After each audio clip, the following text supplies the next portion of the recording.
请讲师慈悲，田道鞠躬，坤道鞠躬，讲师好，请坐下。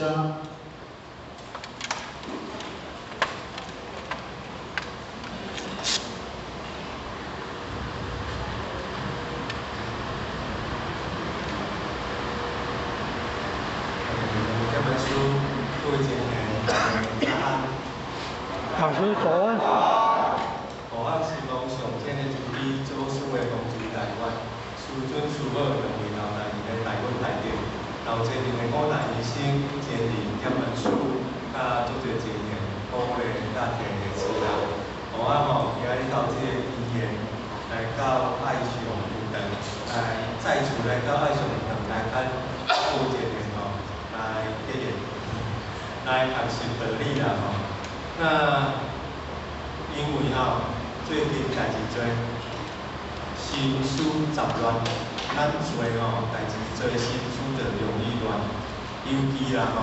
本来拜什么拜9月份咱结婚主持时9月份要去中港，毋过会知咱迄个有。